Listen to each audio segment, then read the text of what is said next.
carbono é representada pela letra C. E a gente tem essa fórmula geral, que é um C mais uma água. E a maioria dos carboidratos vão ser representados por essa ideia de um carbono com água, e aí varia a quantidade de cada um. E para a gente entender melhor sobre os carboidratos, a gente precisa entender o que é um monômero. Um monômero ele é a menor unidade de uma molécula grande, uma molécula imensa, e cada pedacinho dessa molécula chama-se monômero. E a gente pode entender que um carboidrato são vários monômeros unidos. E a gente pode dividir esses monômeros em algumas partes e juntando eles. Como assim? Um monômero, ou seja, um pedacinho pequeno, a gente chama de monossacarídeo. Ele é um monômero. Dois monômeros, a gente chama de disacarídeo. Três, quatro, cinco, ou seja, um número maior que dois, mas não muito grande, a gente chama de oligosacarídeo, ou seja, poucos monômeros. E um polissacarídeo, ele tem muitos monômeros. Poli vem da ideia de vários, ou seja, são muitos monômeros. São moléculas gigantescas. E a gente acaba não classificando pelo número exato, mas sim pela ideia de que tem muito. E agora eu vou explicar cada um certinho para vocês entenderem mais. Ou seja, só relembrando, carboidratos são moléculas de carbono hidratadas, e a gente tem essa divisão entre monossacarídeos, ou seja, um monômero, disacarídeos, dois monômeros, óligo, alguns monômeros, e polissacarídeos, vários monômeros. Os monossacarídeos, eles são as menores unidades, então, porque eles são um único monômero, e o monômero é a menor parte. Não há algo menor que um monômero numa molécula. E a gente tem dois tipos principais de monossacarídeos. O primeiro é a pentose. Penta vem de 5, pentágono, por exemplo. E a gente entende o quê? Que uma pentose tem 5 carbonos, ou seja, um monossacarídeo com 5 carbonos. E esse monossacarídeo ele está envolvido na composição do DNA e RNA.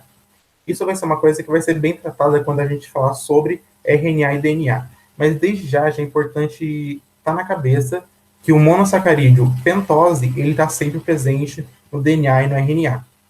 E aí, só para saber os nomes, no RNA ele é chamado de ribose, e no DNA, desoxirribose. E daí vem o nome, ácido ribonucleico para o RNA e ácido desoxirribonucleico para o DNA. E o outro monossacarídeo é a hexose. Como pent de pentose vem de 5, o hex de hexose vem de 6. É uma ideia numérica semelhante. E aí é um monossacarídeo com 6 carbonos. E ele está envolvido no fornecimento de energia para o corpo. O que isso quer dizer? Através desses carboidratos, ou seja, desses monômeros, desses monossacarídeos, chamados hexoses, é que a gente consegue maior parte da energia para o nosso corpo. Um exemplo muito famoso é a glicose. Muita gente já ouviu falar da glicose, e a glicose ela é o exemplo mais clássico de hexose.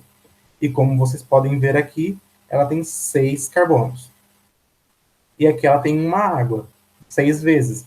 É um H, 2O vezes 6. 2 vezes 6, 12. 1 vezes 6, 6. Ou seja, é um carbono hidratado. E temos também a frutose e a galactose, que a gente não precisa saber a fórmula de cabeça, isso não é importante, mas a gente tem que entender que elas também existem e também vão ser importantes. Importantes para o quê? Elas vão ser importantes para os disacarídeos. Disacarídeos são moléculas compostas por 2 monossacarídeos. Ou seja, um monômero forma um monossacarídeo, 2 formam um disacarídeo. E sempre para formar uma molécula maior, a gente vai juntando moléculas menores. É que nem Lego. E aí a gente tem alguns famosos, alguns que, assim, é sempre importante saber, porque sempre vai estar em alguma prova que você vai fazer. Não importa qual seja, de que lugar que seja. O primeiro, o mais importante, é a lactose. Ela é o disacarídeo, assim, que todo ano cai em algum lugar, em vários lugares. É a glicose mais galactose. E é importante saber essa soma. O que forma a lactose? E também o que vai formar os outros dois que eu vou apresentar para vocês. Toda vez que você junta uma glicose e uma galactose, você forma a lactose. Vocês precisam saber o quê? O que forma o quê? Simplesmente isso. Decorar mesmo que glicose e galactose formam lactose. Porque é algo muito cobrado. A sacarose, ela é a glicose mais frutose. E aí a gente também decora que glicose mais frutose dá a sacarose. Sacarose é um açúcar muito presente em alimentos vegetais. Tanto é que a frutose, dá para você pensar, frutose e fruta. Sacarose é o açúcar principal que está nas frutas. E essa aqui é a fórmula da sacarose, que às vezes vira e mexe, algum vestibular mais alguma segunda fase que você possa eventualmente fazer, normalmente eles gostam dessa informação. E aí vale a pena decorar dependendo do que é o seu foco, né? Porque pode ser que a prova não tenha nada de biológicas. O terceiro é a maltose, que é a glicose mais a glicose. Esse é um dos principais, porque ele é composto por duas glicoses. E aí a gente tem que entender o quê? Essa lactose é sempre a glicose mais galactose juntas. A sacarose, glicose e frutose. A maltose, glicose e glicose. E a gente, como eu falei, a gente tira energia da hexose. E a hexose é o que está entre parênteses. Ou seja, a gente precisa quebrar esses três. E essas quebras a gente vai estudar no futuro quando a gente vai falando de digestão. Porque essas quebras ocorrem no sistema digestório. A gente quebra um disacarídeo em monossacarídeo durante a nossa digestão. E aí a gente vai entender. E lá a gente vai entender por que é importante também saber o que forma o que. E aqui eu queria trazer uma observação muito importante para vocês, que também é muito cobrado em prova, que é sobre a lactose. A intolerância à lactose, ela não é alergia ao leite. Alergia ao leite é um outro fenômeno que acontece no corpo. A intolerância à lactose é quando o corpo não consegue quebrar a lactose. E uma vez que o corpo não quebra a lactose ela fica lá no intestino parada. E aí, se ela fica no intestino parado, o que acontece? Algumas bactérias da flora intestinal acabam fermentando essa lactose, produzindo algumas substâncias. Só que assim, não era para isso acontecer. E uma vez que não é para acontecer, o corpo vai reagir se acontecer. E o que acontece? A gente pode ter desconforto, gases e diarreia, porque essa fermentação que acontece no estômago acaba atrapalhando toda a flora intestinal, todo o funcionamento certo das bactérias e outros micro-organismos que tem lá. E aí acaba acontecendo um fenômeno que atinge muita gente. E isso é a intolerância à lactose. Ou seja, é a deficiência em quebrar um disacarídeo em monossacarídeo. Ou seja, é a dificuldade de quebrar um carboidrato de 2 monômeros e um carboidrato de 1 monômero. E agora a gente vai falar dos polissacarídeos. Eu pulei os oligosacarídeos porque eles não são muito importantes para o vestibular. É coisa mais de quem vai trabalhar na área. Ou seja, não é importante, eu pulei e eu vou trabalhar mais ou menos assim nas aulas. O que não foi importante eu vou pulando. Os polissacarídeos, eles existem sim, vários e vários. E a gente acaba vendo aos poucos durante as aulas, um exemplo aqui, um exemplo ali, outro lá. Mas tem alguns que são os principais que existem e é importante a gente mencionar eles. O primeiro é a celulose. Muita gente já ouviu falar da celulose. A celulose, ela é um revestimento das células vegetais. Uma célula vegetal, ela é praticamente idêntica a várias outras células de seres vivos, só que ela tem um diferencial, que é uma parede que envolve a célula, uma parede rígida, que é formada de celulose, que é esse polissacarídeo. Inclusive, é um polissacarídeo que a gente não digere, ou seja, a famosa fibra alimentar. E a gente não digere, mas não é para digerir mesmo, não acontece que nem a lactose. A celulose é uma coisa que a gente não digere e é bom, diferente da lactose, que a gente, se não digerir, dá problema. Outro exemplo é a quitina. A quitina, ela é o principal composto do exoesqueleto de artrópodes. Diferente da gente, seres humanos, nosso esqueleto é interno, ou seja, aqui dentro está o osso, ou seja, a gente passa a pele e outras camadas e a gente chega no osso. Os insetos, aracnídeos e alguns outros animais desse grupo, eles não têm esse esqueleto interno, eles têm um revestimento por fora resistente que acaba sendo a proteção deles e o sustento. E de tempos em tempos eles acabam trocando de pele, que é algo assim, que muita gente já deve ter visto foto na internet. E essa pele que sai não é uma pele, é o esqueleto deles. E esse esqueleto é composto de quitina. Outro importante é o amido, que é a reserva energética nos vegetais, ou seja, é a principal forma de energia armazenada nos vegetais.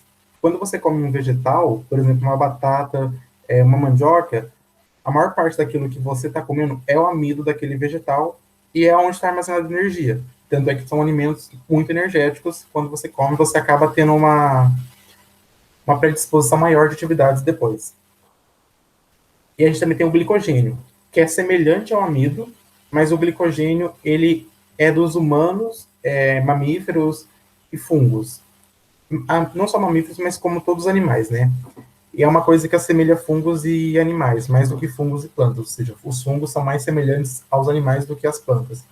E é uma comparação importante que a gente vai trazer no futuro em aulas de ecologia, mas é importante saber que o glicogênio é reserva energética na gente, e não o amido. Mas que eles têm função semelhante, só muda o ser. Aí que eu falei que vai estar falando em outras aulas, né? E é isso. Aqui a gente vai tratar sobre como que se unem esses monômeros. A gente acaba ligando esses monômeros por meio de reações químicas, né? E aí que vem o nome bioquímica, porque a gente entende a parte da química no funcionamento biológico do corpo. E a gente pega o quê? A gente pega um monômero e outro monômero e junta eles. A gente junta como? Desidratando. Em outras palavras, a gente tira uma molécula de água desses dois ao unir. E eu fiz um esqueminha para a gente entender melhor. A gente tem essas duas hexoses, ó, 6 carbonos. 1, 2, 3, 4, 5, 6. Temos uma hexose aqui, uma hexose aqui. Todas as hexoses, elas vão apresentar um átomo de oxigênio e um de hidrogênio aqui na ponta. E o que é uma desidratação? É retirada de uma molécula de água. E água é H2O. Ou seja, eles vão pegar ou o O e o H de um com o H de outro, ou o H de um com o OH de outro. E aí eles vão fazer o quê? Eles vão fazer uma síntese. Eles vão se juntar. E quando juntar, essas duas... Deixa eu ver se eu consigo ver a caneta. Aqui. Esses dois aqui vão se juntar e vão sair aqui como essa água, tá vendo? E aí o que acontece? Acontece essa formação aqui que está aqui desenhada. Esse oxigênio, ele vai ser esse oxigênio aqui que sobrou. E aí esses dois vão embora aqui na hora que vai fazendo o processo. E o inverso é válido. Se você tirou uma água para juntar, se você coloca uma água, eles separam. Que é uma coisa chamada hidrólise. Hidro vem de água, lise vem de quebra. Ou seja, hidrólise é a quebra com a água. Ou seja, você adiciona a água aqui, e isso aqui acaba fazendo uma reação e voltando para isso. E é uma coisa muito importante, não saber como fica a molécula antes e depois, mas saber que é por desidratação. Muitas coisas na biologia acontecem por desidratação. Ou seja, é sempre importante entender. Você vai juntar dois Hs e um O e vai juntar as coisas. E é um conceito muito importante para a gente sempre lembrar. Agora, alguém tem alguma dúvida? Se tiver, só abre o microfone antes de eu começar o próximo. Não? Então, tá bom. Os lipídios são o próximo. O que são lipídios? Todo mundo acha que lipídio é uma coisa ruim para a saúde, mas nem tanto. Eles são biomoléculas longas de cadeias carbônicas. O que isso quer dizer? São moléculas importantes para o organismo, ou seja, para todo o funcionamento do corpo. Sem eles, a gente não vive, ou seja, é importante sim a gente consumir. E eles têm longas cadeias carbônicas. E eles são insolúveis em água. E aqui está um exemplo. Não tem que decorar isso aqui não, tá? Só peguei para mostrar o exemplo mesmo. Olha só quantos carbonos tem aqui. Eu não lembro direito quantos são, mas acho que são 14. Ou seja, é uma cadeia muito grande de carbono. Diferente de uma glicose que tem 6 carbonos, aqui a gente tem mais de 10. Ou seja, são longas cadeias carbônicas. E se a gente olha essa molécula inteira, que isso aqui é uma molécula só, deve ter 14 aqui, 16 aqui, eu acho. Ou seja, tem mais de 30. Bem mais de 30, né? Quase 40. Mais de 40. Ou seja, são moléculas gigantes, gigantes, gigantes. E uma coisa que a gente vai aprender em química, não em biologia, é que quanto mais carbono a gente tem numa molécula, mais insolúvel ela é em água. Por quê? Porque coisas que têm muitos carbonos, eles acabam tendo uma certa polaridade, uma polaridade neutra. Ou seja, eles, no caso, não têm polaridade, né? A gente fala que tem polaridade neutra para ficar mais fácil de entender. Mas eles são apolares. Ou seja, uma vez que são apolares, eles acabam interagindo só com coisas apolares. Diferentemente da água. A água é uma substância que ela é polar. Ou seja, ela tem polos negativos e positivos. E aí, quando a gente pega uma coisa polar, ou seja, com polos negativos e positivos, e interage com outra com polos negativos e positivos, elas acabam tendo um funcionamento bem, elas acabam interagindo de uma forma harmoniosa, diferente de coisas polares e apolares. Uma molécula polar dessa, ela vai interagir muito bem com outra molécula polar dessa.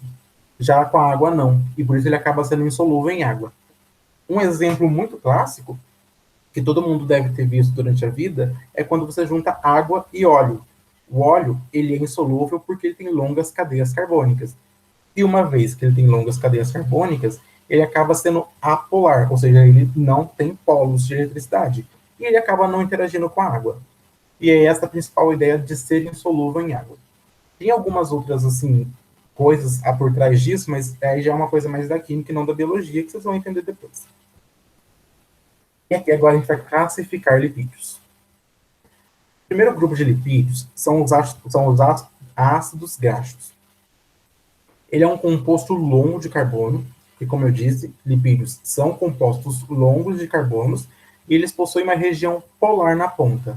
Ou seja, eles têm uma região bem longa de carbono aqui, e aqui na ponta eles têm uma região polar. Eu vou representar a região polar com esse círculo. Nessa região polar, o que acontece? É uma região que consegue interagir com a água. Aqui, eu vou separar em verde. Aqui, ó, separei a molécula em duas. A parte polar e a parte apolar.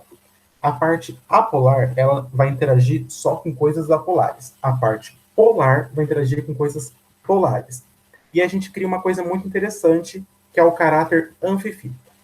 Anfifílico quer dizer que interage tanto com a água e tanto com o lipídio. Interage com os dois ao mesmo tempo. E aí, em química também, vocês vão ver que isso aí nada mais vai ser do que como funciona um sabonete, um sabão, um detergente. Essa parte aqui da molécula, quando você vai lavar um prato, por exemplo, essa parte aqui se junta à gordura do prato. E quando você abre a torneira, a água se junta a essa parte polar. E como você tem esse intermediador entre a água e a gordura do prato, quando você joga a água acaba arrastando essa molécula. E essa molécula arrasta junto a gordura. E é assim que funciona o esquema de lavar louça, lavar a mão, lavar o que for. Assim que funciona basicamente o sabão, sabonete, detergente e tudo mais. E é uma coisa que vocês vão ver em química, mas desde já é importante ter essa ideia de que um ácido graxo ele tem essas duas partes, uma polar e uma apolar. Agora a gente vai tratar dos glicerídeos. Os glicerídeos, eles são as famosas gorduras, quando em animais, e óleo, quando em vegetais. E é importante separar isso. Animal tem gordura e óleo a gente tem em vegetal. A única exceção é o peixe. O peixe, ele tem óleo, o peixe não tem gordura. Mas, tanto que aquele ômega 3 famoso das propagandas, ele é um óleo, não é uma gordura. E ele é presente nos peixes. E a gente é importante entender o quê? Que mesmo elas normalmente sendo prejudiciais em excesso para o organismo, elas são importantes. Porque elas possuem função energética, assim como os carboidratos, ou seja, a partir da ingestão dessas gorduras, a gente vai conseguir produzir energia para o corpo, vai ter o controle térmico. Embaixo da pele, a gente tem uma camada de gordura. Essa camada de gordura, ela funciona como um cobertor mesmo para o corpo. Nosso corpo produz calor e essa camada impede que ele saia facilmente. A gente tem a flutuabilidade, como eu disse, o óleo e a água não se misturam, por exemplo, e o óleo ele sempre fica para cima. E a gente tem essa ideia da flutuabilidade, por quê? Porque a água não vai interagir com uma superfície de lipídios, pela questão da polaridade.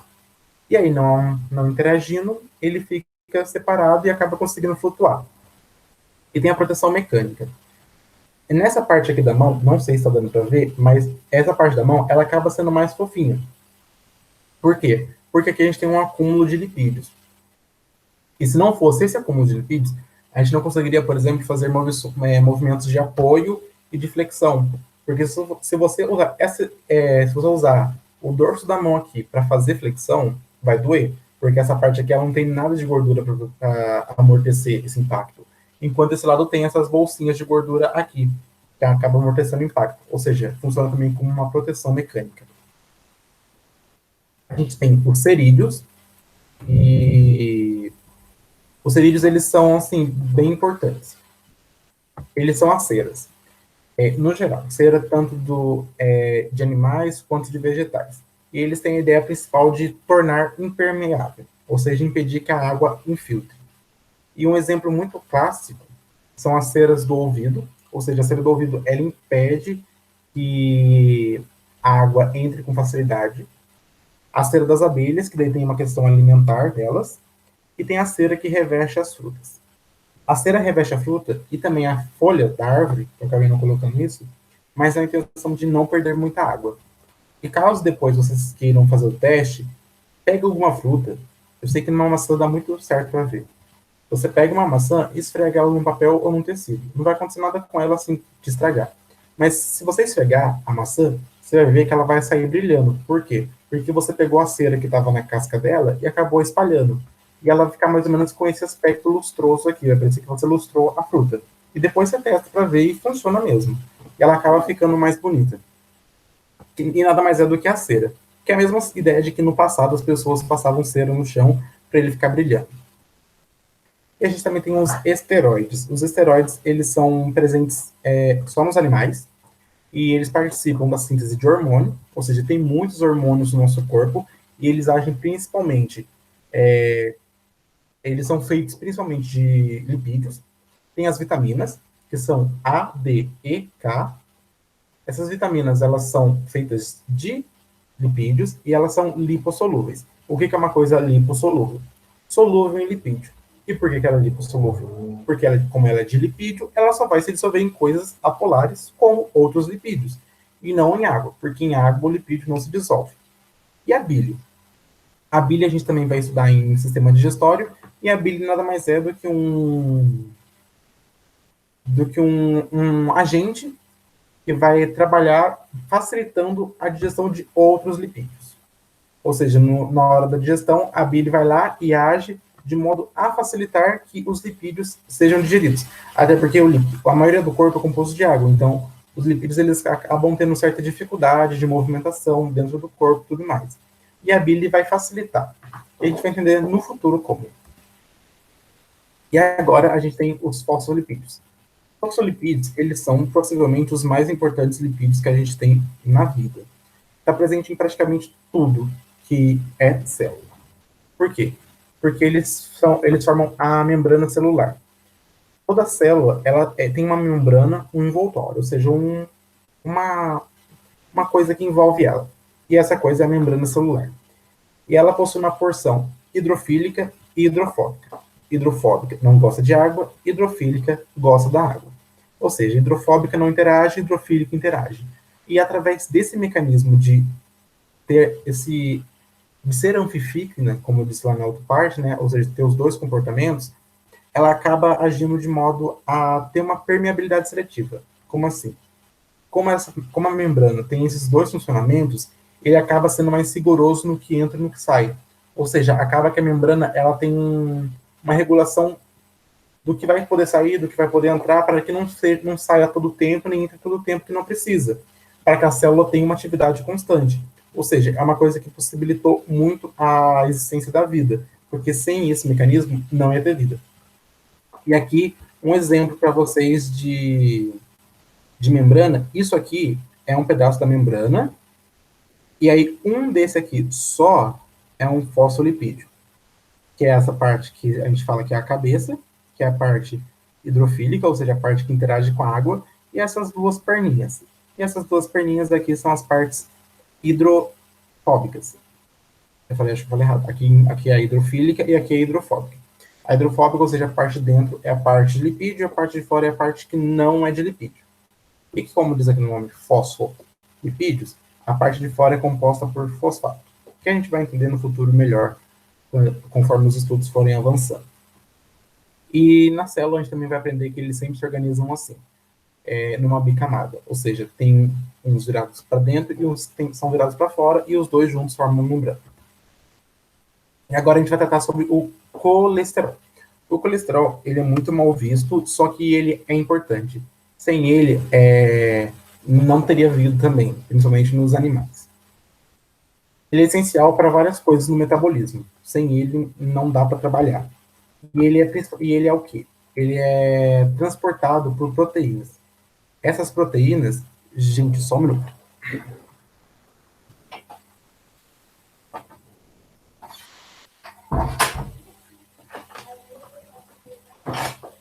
Pronto. Essas proteínas, elas são famosas também. Quando a gente acaba estudando muito, a gente acaba vendo elas. E essas proteínas são o HDL e o LDL, que eu já vou explicar. Ou seja, o colesterol ele é muito importante e ele tem algumas proteínas que carregam. E o porquê que tem que ter proteína para carregar ele? Como ele é um lipídio, ele não anda facilmente no plasma sanguíneo, porque o plasma sanguíneo é composto basicamente de água.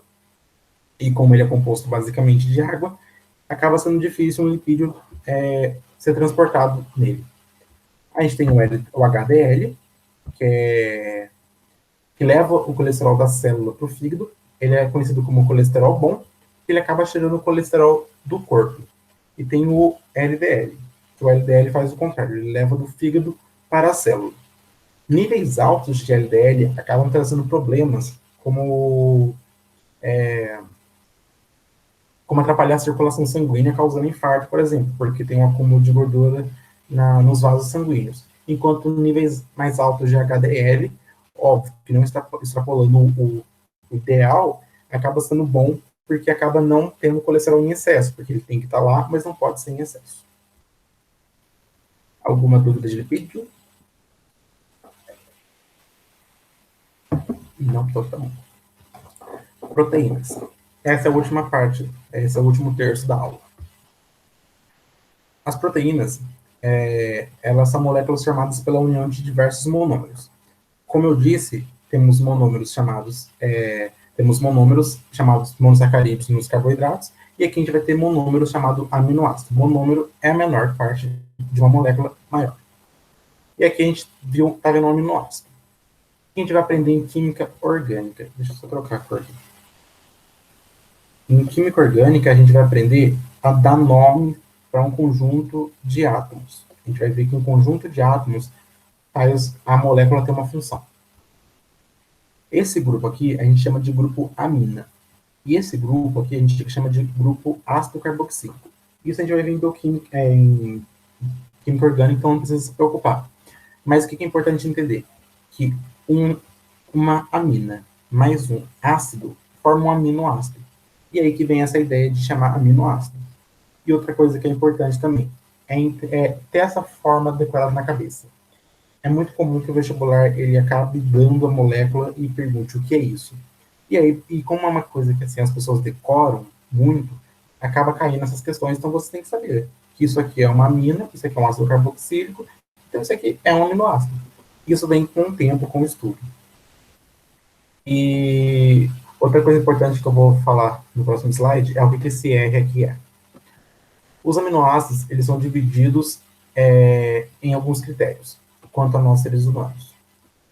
Temos os naturais, que são aqueles que o organismo ele consegue sintetizar, ou seja, o próprio organismo produz. E temos os essenciais, que são aqueles obtidos através da alimentação. Ou seja, se você não se alimentar deles, você acaba não tendo. E aí a gente tem uma coisa importante. As plantas, elas sintetizam todos.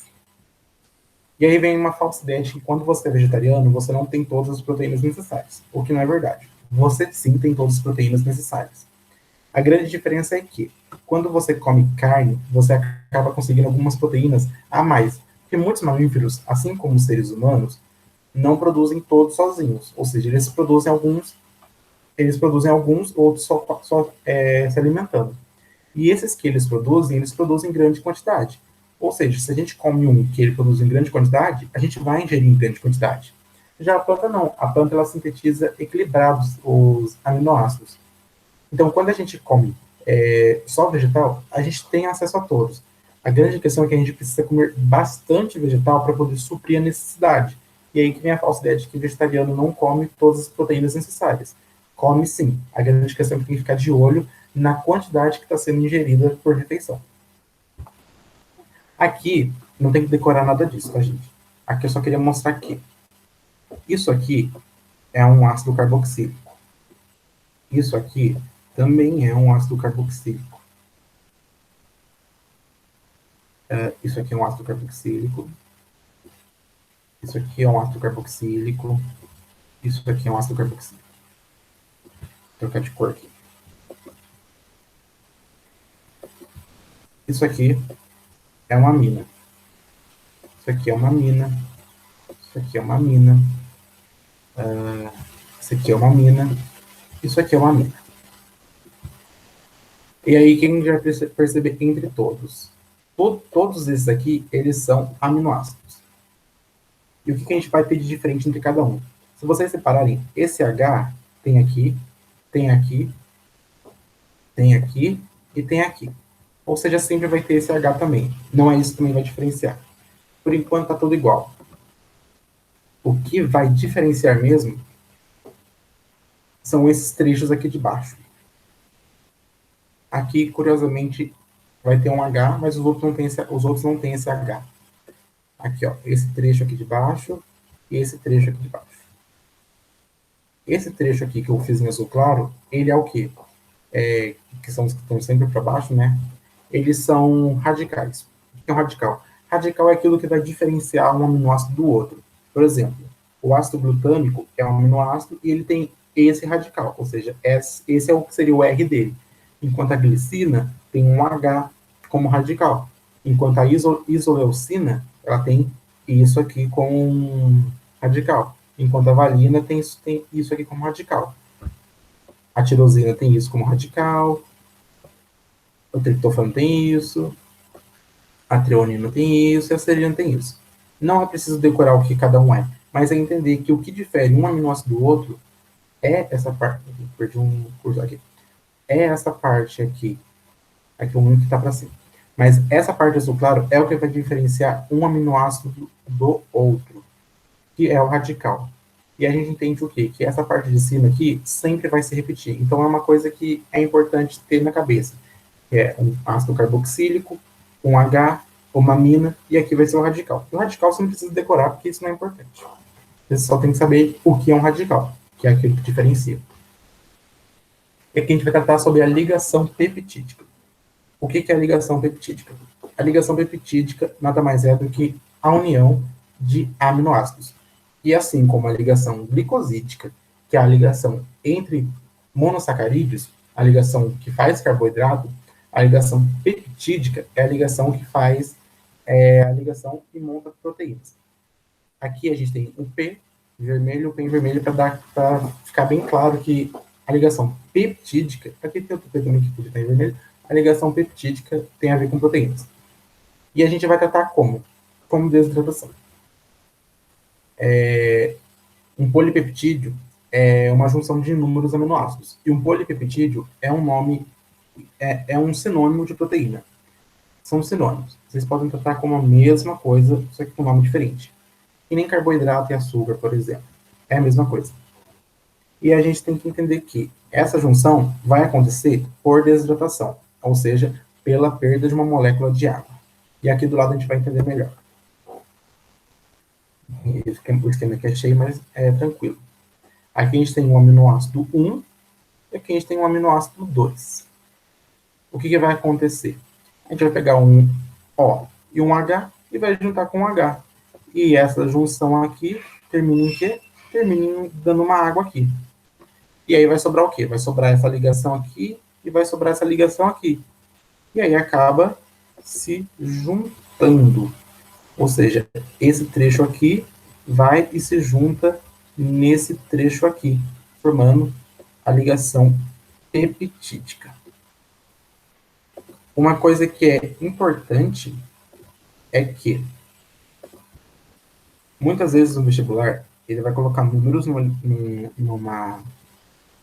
numa molécula que ele fez ligação e vai perguntar para você, qual é a ligação peptídica?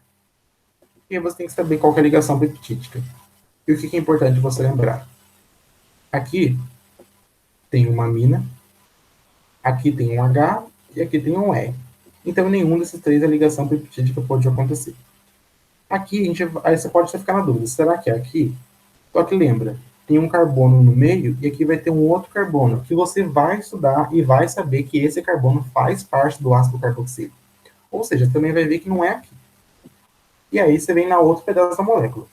Aqui tem o ácido carboxílico, aqui tem o radical, aqui tem o H e aqui tem o N. Ou seja, também não é nenhum desses aqui. Você vai acabar achando aqui a ligação peptídica.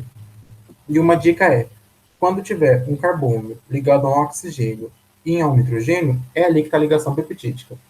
E conforme o tempo, conforme você fizer exercício, conforme você treinar, você vai acabar criando uma facilidade de ver isso. Porque é algo que assim, você não decora na hora. Mas conforme você vai praticando, você acaba vendo mais fácil isso. E tem alguns vestibulares que acabam perguntando isso. Não são todos, tá? São alguns mais exigentes, mas pode ser que você faça algum vestibular aí, e aí pode cobrar isso. É importante sempre lembrar aonde que está. E agora a gente vai falar o quê? Sobre as principais funções que uma proteína tem. As proteínas, elas controlam praticamente todas as funções do corpo. Todas as funções do corpo passam pelo controle da proteína, praticamente. E a gente tem algumas funções motoras, como, por exemplo, a contração muscular. Ela acontece por conta de proteínas. O transporte, como eu disse lá, de colesterol, acontece através de proteínas, que são especiais para transportar o colesterol pelo plasma sanguíneo. De defesa, a gente vai ter o exemplo de anticorpos. Fotossíntese, a famosa clorofila, ela é uma proteína. Nutrição, a gente tem algumas proteínas importantes na nutrição. Uma delas é a albumina, presente no ovo. Tanto é que falam que se você precisa de uma fonte muito boa de proteínas, é o ovo, porque ela tem quase todas, quase todos os aminoácidos, e eles formam principalmente a albumina, que é uma proteína muito importante na alimentação, e também coordenação. Coordenação a gente vai entender mais daqui a pouco, para finalizar a aula. Vai ser o último tema assim, que a gente vai falar, que é a coordenação exercida por proteínas. E aqui a gente tem um exemplo de quê? De um anticorpo.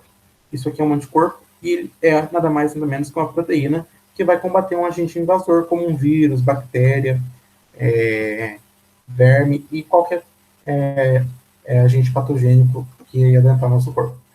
Ou seja, são várias funções, são inúmeras funções. As proteínas são cerca de 15% do organismo, ou seja, é muita coisa. E agora a gente vai classificar as proteínas. A proteína ela pode ser primária, ou seja, ela está no modo linear dela. Toda vez que você vai fazer uma proteína, você vai juntando aminoácidos um do lado do outro. E no começo de tudo, ela está uma sequência linear de aminoácidos, como está aqui. Onde a gente tem uma sequência de aminoácidos e eles juntinhos lado a lado. E aqui a gente chama lisina, lisina, glicina, glicina, leucina, valina, alanina e histidina. Não precisa decorar o nome, mas só quero mostrar para vocês que são aminoácidos. Inclusive, eles estavam naquela lista, naquela imagem que eu mostrei lá, que eu desenhei onde estava cada parte, e eles estão lado a lado. Aí vem uma estrutura chamada secundária. É uma interação entre as partes da molécula. Ou seja, pode ser, vocês vão aprender isso em química, que os átomos, eles interagem entre si sem fazer ligações assim, como a gente está acostumado de ver. E pode ser que um átomo da lisina acabe interagindo com um átomo da valina, e um dessa glicina aqui com um da histidina. E aí os átomos da molécula acabam fazendo interações. E essas interações acabam criando um formato, que a gente chama de ou alfa-hélice ou beta pregada. O que é alfa-hélice? Alfa-hélice nada mais é do que... Alfa-hélice nada mais é do que ele enrolado mais ou menos assim, como está o fio no meu dedo, ou seja, ele está em hélice, enrolado, ou tem o formato beta pregueado, que é um formato em que ele está em zigue-zague. Isso aqui é um formato beta pregueado. Espero que sim. E aí o que acontece?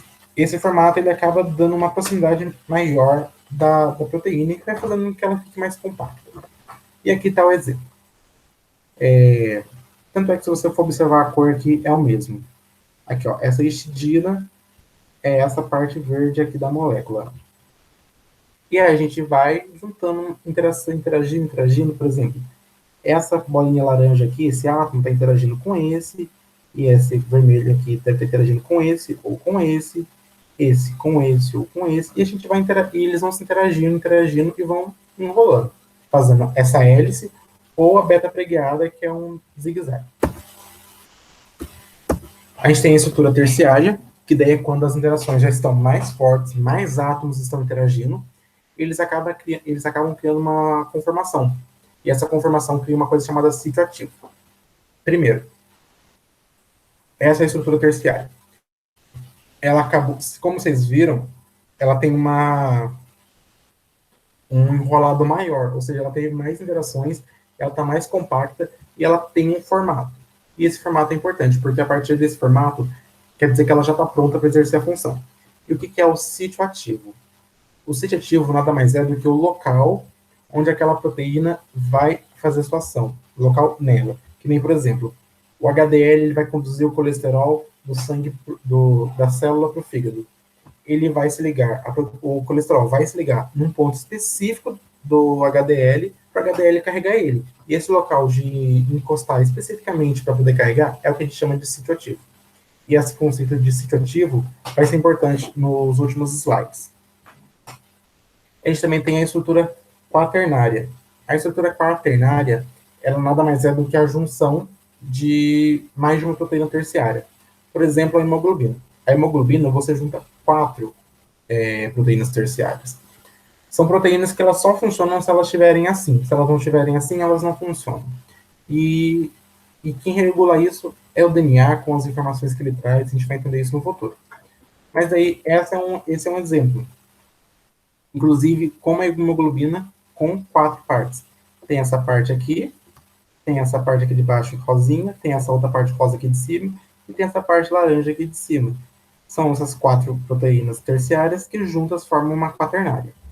E aqui está todo aquele esquema ali que eu dividi em partes para vocês entenderem melhor como é. Tá vendo? Ó? Essa lisina é aqui de cima, essa parte aqui de cima nada mais é do que essa parte aqui da hélice, e essa estrutura terciária é essa estrutura terciária aqui presente dentro dessa quaternária toda aqui. Ou seja, é um passo a passo. E a gente tem que lembrar que, a partir da estrutura terciária, a proteína já vai ser capaz de exercer uma função, coisa que na secundária e na primária não. A quaternária é um estágio posterior que ela pode vir a ter ou não, mas desde a terciária ela já pode exercer a função. Agora, entrando no final da aula, a gente vai falar sobre desnaturação. O que é desnaturação? Como eu falei para vocês, elas têm estrutura terciária. A estrutura terciária é a estrutura mínima para que uma proteína possa funcionar, uma proteína possa ter a sua função garantida. E caso a proteína perca essa função terciária e volte a ter a secundária ou a primária, a gente chama de desnaturação. E é uma coisa muito famosa. Por quê? É que eu falei, né, que leva a primária, é uma coisa muito famosa. E um dos exemplos principais é com calor. Tem 2 exemplos principais. Quando o cabelo ele é mais enrolado e você acaba passando a chapinha, o que a chapinha faz? A chapinha esquenta o fio de cabelo e quando você passa, ela alisa o cabelo. O que aconteceu? As proteínas do cabelo, como elas foram expostas a um calor mais alto do que o normal, elas acabaram desnaturando e elas acabaram ficando no formato linear. E assim o cabelo fica liso quando você usa a chapinha. E esse é um exemplo de desnaturação que é reversível, porque tem exemplos que não são reversíveis. Tanto é que se você molhar o cabelo depois, se você não passou nenhum produto químico, fez só a chapinha, você vai ver que o cabelo ele vai voltar no estágio que ele estava antes de você passar a chapinha. Agora, se você fritar um ovo ou cozinhar um ovo, vocês podem perceber que ele nunca mais vai voltar a ser o ovo cru. Por quê? Quando você esquenta o ovo, seja fritando, seja cozinhando, o calor alto que você coloca sobre o ovo, as proteínas dele acabam desnaturando e assentando uma na outra. E conforme elas vão se assentando, elas formam aquele estágio linear delas, e formando o estágio linear, elas se solidificam. Não ela, mas assim, toda a substância assim, solidifica, a gema e a clara, formando o ovo cozido, o ovo frito que a gente conhece. E aqui a gente tem essa ideia, tá vendo? Aqui está a proteína, eu perdi de novo o cursor. Aqui. Aqui está a proteína normal, ou seja, ela está aqui com essa alfa-hélice aqui. aqui um formato mais beta-preguiado, começando a desnaturar, e aqui ela está desnaturando. Ou seja, aqui ela perdeu toda a estrutura secundária dela, ela mesma não estando assim retinha, retinha, ela já tá, ela não tem mais atrações entre os átomos, ela tá solta, se esticar, ela estica, entendeu? E aí a gente tem uma renaturação, que é um fenômeno que pode ou não acontecer, dependendo do que a gente está falando. No cabelo acontece, no ovo não acontece. Para finalizar, a gente vai falar das enzimas. Enzimas, enzimas nada mais são do que proteínas. Só que são proteínas especiais. São proteínas que regulam todo o funcionamento do corpo. Ou seja, é o exemplo de coordenação das proteínas. As enzimas são responsáveis por facilitar reações químicas. Elas são o que a gente vai chamar, em química, quando a gente estiver estudando cinética química, ou seja, estudando a velocidade das reações, é o que a gente chama de catalisador. Catalisador é aquilo que a gente usa para facilitar. E aí a gente tem a diminuição da energia de ativação da reação. O que é a energia de ativação da reação? A energia de ativação é a energia necessária para que uma reação ocorra. E as enzimas atuam de modo a diminuir essa quantidade necessária. Ou seja, como você demora menos para atingir essa energia, ela acaba sendo mais rápida. É que nem você pensar um carro subindo um morro para chegar do outro lado. O carro está subindo um morro. Se o morro é muito alto, ele vai demorar mais para terminar o morro. Agora, se o carro for na mesma velocidade do motor em si, né? Se o carro for subindo, só que o morro for menor, o tempo dele vai ser menor também. E aí é a mesma ideia da energia de ativação. E aqui tem um gráfico. A linha em preta é quando a enzima não está ajudando uma reação. Tá vendo? Ó? Ela vem aqui e ela acaba tendo um morro mais alto para depois chegar aqui. Ou seja, é um morro que demora mais tempo para acontecer. Já na linha tracejada vermelha é quando tem a enzima, ou seja, quando tem essa proteína capaz de facilitar a reação. Ou seja, ela diminui a energia necessária. É que nem um Fusca. É que nem um Fusca subindo um morro. Ele precisa de menos tempo e menos força para poder fazer esse morrinho, ou seja, é mais fácil do que o de cima. Inclusive, muitas reações do corpo demorariam horas, dias e anos para acontecer se não tivessem enzimas. Como, por exemplo, algumas coisas, quando a gente digere na hora que a gente comeu porque a gente tem enzima para isso. Agora, tem coisas assim que se a gente não tivesse enzima para isso, a gente nunca ia ser capaz de digerir. E a gente precisa ter essas enzimas porque quando a gente se alimenta com o intuito de ter energia para poder fazer nossas coisas depois. E aí, se não acontece isso, a gente acaba morrendo por comer, mas não conseguir adquirir a energia que a gente precisa. E aí a gente tem que entender o quê? Que a enzima, ela não é gasta durante a reação. A enzima está lá como um meio de facilitar. Aí, assim que ela ajudar nessa reação, assim que ela fizer a missão dela trabalhando nessa reação, ela vai ser liberada. E quando ela é liberada do mesmo jeito que ela entrou na reação. Daí a gente tem a ideia da chave fechadora. Então, aqui o esquema. Aqui está o substrato, ou seja, aquilo que a enzima vai agir, o reagente da reação, né, que a enzima vai agir. Por exemplo, aqui está o seu alimento, e aqui a enzima que vai quebrar o seu alimento. Ou um outro exemplo ainda muito bom, ligando ao aula de hoje. Aqui está uma lactose. E aqui é uma glicose, e aqui é uma galactose. E aí a enzima vai juntar, e a enzima, através de reações químicas, e facilitando a quantidade de energia necessária, ela vai acabar quebrando. E aí sai separado, tá vendo? Tem um para cá e um para cá. E a enzima, quando ela sai da reação, a enzima ela sai inteira, ela não foi gasta durante a reação. Tanto é que quando ela sai da reação, ela já pode ir para outra. E essa ideia dela poder ir para outra vai ser importante no último slide da aula. A enzima, ela, por ser uma proteína, ela também não pode sofrer desnaturação. E eu coloquei lá, eu acabei não falando porque eu ia falar agora, mas o pH, ele também afeta a desnaturação da enzima. E o que é um pH? O pH, em química, é do jeito mais simples de entender. Se o meio é mais ácido ou se o meio é mais básico, ou seja, ele não é ácido.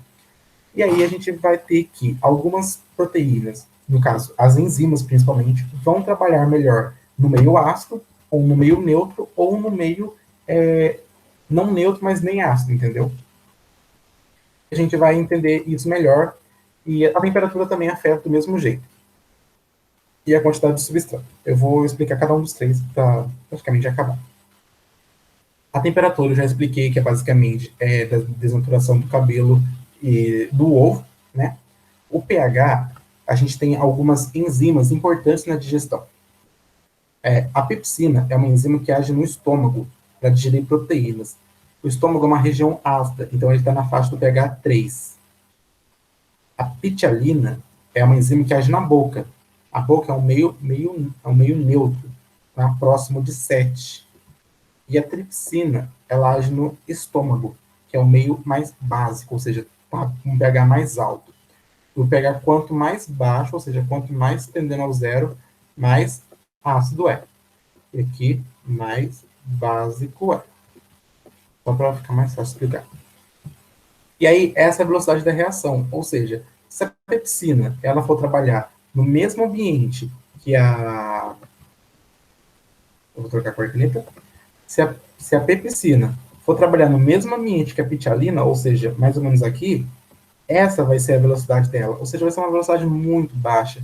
Por quê? Porque ela desnaturou nesse meio. Ela acabou perdendo a sua estrutura. E como ela perde a estrutura terciária dela, ou eventualmente quaternária, dependendo da enzima, ela acaba não conseguindo trabalhar direito. E é por isso que é importante cada parte do corpo ter o seu pH e por isso cada proteína tem o seu pH. Uma coisa importante da temperatura que eu quase esqueci de falar é muito o princípio da febre. Quando a gente tem febre, é importante a gente não acabar com a febre assim que a gente tem ela. Por quê? Porque a febre ela é a elevação da nossa temperatura corporal. Para quê? Para tentar desnaturar as proteínas dos agentes invasores, porque todos os seres vivos têm proteínas. E como todos os seres vivos têm proteínas, a ideia principal é pegar essa proteína do ser vivo e desnaturar. Aí, como a gente também acaba sendo afetado, né, porque nossa temperatura ideal é 36, e um pouco a mais, as enzimas já acabam, nossas proteínas enzimas já acabam sendo afetadas, a gente fica meio mole quando a gente está com febre, por quê? Porque a gente acaba tendo um metabolismo assim, mais devagar. As nossas reações químicas elas estão mais lentas. Por quê? Porque até as nossas enzimas, elas também estão meio que desnaturadas, entrando no processo de desnaturação. Por isso que é importante a gente não acabar com a febre logo no começo, mas se ela estiver durando muito, é importante sim tomar um remédio antitérmico ou então procurar um pronto-socorro para a gente ver por que está tendo aquela febre. E a quantidade de substrato. A quantidade de substrato ela é uma coisa assim muito importante. Que nem eu falei no último slide aqui. A proteína ela sempre vai terminar livre. E aí pensa, você vai no rodízio e come pizza, e come muita pizza. Você tem um certo tanto de enzimas. Chega a partir de um tempo que você não tem enzima suficiente para aquilo que você comeu. Aí, por exemplo, você comeu um pedaço de pizza, a enzima foi lá, todas as suas enzimas, elas foram capazes de desfazer meio pedaço de pizza. E acabando esse meio pedaço de pizza, elas vão lá e vão desfazer o outro. E você vai ficar ok. Agora, se você come 5 pedaços de pizza, você não tem enzima para digerir 5 de uma vez.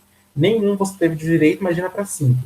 E aí você vai acabar tendo uma sensação de estufamento. Por quê? Porque vai demorar mais tempo ainda para essas enzimas darem conta. Porque elas vão dar conta numa hora. Só que elas vão demorar, porque você não tem uma quantidade limitada. Você não tem enzimas o quanto for preciso. Você tem uma quantidade limitada. E aí daí que vem essa ideia de você ficar cheio quando você come muito. Porque você acaba não tendo enzima suficiente para quebrar na velocidade que você está comendo. Mas se você come numa velocidade menor, ou seja, com mais espaço de tempo, come devagar, você acaba conseguindo quebrar. E eu acho que a última coisa que eu tenho que falar quanto a comer, quando você bebe enquanto está comendo, você acaba atrapalhando a ação do meio. Vocês vão aprender em química que quando você joga líquido, assim, o pH acaba mudando. E como o pH acaba mudando, você acaba afetando o funcionamento da enzima. E como você afeta o funcionamento da enzima, muitas vezes, quando você ingere algum alimento e alguma bebida junto, acaba atrapalhando a digestão. Por isso tem muita gente que fala que é bom não comer enquanto está bebendo, não beber enquanto está comendo, para poder digerir direito. E acaba sendo verdade. Se você toma um Coca-Cola com carne no churrasco, o estômago vai ter mais dificuldade para digerir a carne, porque acaba mudando o pH dele. E eu acho que é isso. E muito obrigado. Essa aqui é a minha página que eu tenho no Instagram de dica de vestibular. Se vocês quiserem seguir, mandar dúvida lá, à vontade, tá bom? E é isso. Muito obrigado. Vou fechar aqui e voltar pro Meet. E não está fechando, gente. Descartar.